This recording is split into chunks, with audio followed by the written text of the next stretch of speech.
lot of people have been talking about YouTube culture, and this discussion actually started off with Sprinkle of Glitter, then Neafcy, Carrie Hope Fletcher, Gary C and Mickeleh all jumped in, and it's kind of snowballed into this big discussion about YouTube culture and the divide that is widening between fan and creator.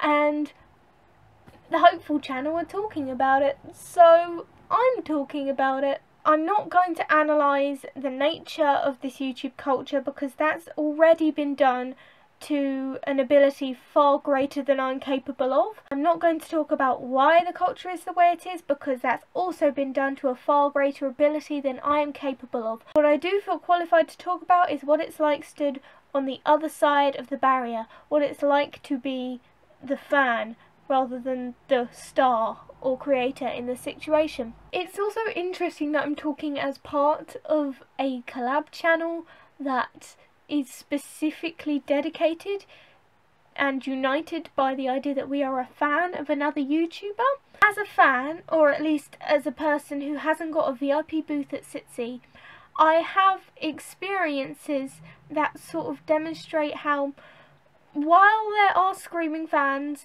that just throw themselves at their idols, I think a majority of the fans of these stars that the stars are so scared of or feel under pressure of are highly misunderstood. When I was at what will remain an unnamed gathering to visit what will remain an unnamed YouTuber, I went up to his booth because I was a massive fan of a web series he did, and I really wanted a poster of the web series style, and he was only selling them at this gathering.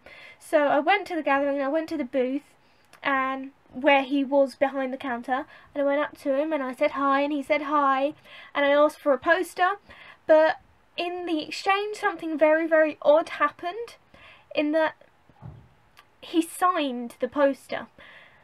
Now, I didn't ask for it to be signed, and there wasn't a specific offer saying that these posters would be signed, but he signed it anyway. And I'm not particularly saying that was a bad thing to do, because it's an easy presumption to make. A lot of people were asking for the posters to be signed, and maybe for the needs of convenience it was just easy to just sign them straight out. But I think that kind of situation demonstrates where I'm coming from, in that I feel a lot of YouTube stars think that we idolise them a lot more than we actually do. Even just take my absolute adoration of Carrie Hope Fletcher. I really love her videos, I love her personality, and if I was to see her in the street I would probably get very excited or cry and run up to her and hug her. But that doesn't mean I am unable to imagine her as a complex human being. When I say I'm a fan of Carrie Hope Fletcher, I understand that what that means is that I am a fan of the side of her or the persona that she creates or shows and puts on the internet. I understand that that is not the whole of Carrie Hope Fletcher, and I think that is the same for a lot of people. I can't speak for everyone, I don't know what all the fans think, but at least when I'm a fan of something, while I'm saying, oh my gosh, I love Dan Howell, I love Carrie Hope Fletcher, I love Jack Howard, I love anything, I'm understanding that I'm not a fan of that actual human being because I don't know them. I am a fan of the internet persona that they show or create, or the side of them that is given out through their internet videos. And I don't think the stars are understanding that I understand that. And I feel it feels patronising in a way, that you think that because we're screaming or we're excited that it's for you and it's not for the fact that you're the creator of something we very much love. An idea, a persona, a passion, just funny sketches. It can be anything, but it doesn't necessarily mean we're a fan of you. And don't get me wrong, there are people who are struggling to see that there is a wall, and that what they're looking at in a video is the part of the YouTuber that the YouTuber wants them to see. They're essentially constructing and showing the best bits of themselves. And I think there are people that don't understand that, but I think a majority of people do. And I think it's kind of condescending for YouTubers to presume that we don't understand that, because at least I can say for myself that I do understand that.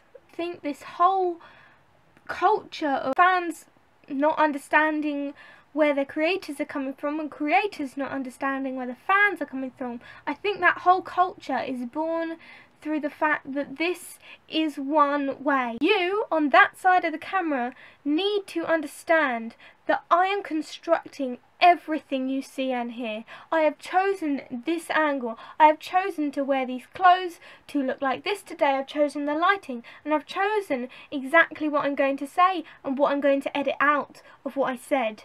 You have to understand that I am making all the decisions about everything you see and hear. And you have to understand that I'm not necessarily doing that for entertainment. I could be doing that very much for my own benefit. But I also think that me as a person on the other side of the camera, or not really because I'm more of a fan, but the stars on the other side of the camera need to understand that the person behind that camera, or the person looking at the screen, does realise that they are looking at a screen most of the time, and does understand that there is a complex human being they will never know creating the small section of a human being they're seeing. I just think YouTube stars in the future need to be aware that when someone says, "Oh my gosh, I love Sprinkle of Glitter," they're not saying, "I love Louise." They're saying, "I love Sprinkle of Glitter." And there's a massive, massive difference. And even if they use their real name, "I love Louise," they're not talking about the person. They're talking about the content that they see, but the title of that is the same name as the person, but that doesn't mean they don't see them as different things. Rant over, I guess. I'm really looking forward to what some of the other hopefuls will have to say, but that's just sort of my take on this whole YouTube culture discussion going on. And I'm not hating on the stars. I know that it is a misunderstanding because fans are not making it clear that they understand that there is a difference between author and product, as Neafcy would say. I definitely think more people on the fan side of things need to get involved and speak up and say what they think about the YouTube culture and whether they're happy with being on one side of a barrier, rather than, I'm filling with a pen, rather than all being joined together. But that's just a small take I have on it. So I'll see you sometime. I'm so bad at endings. Bye.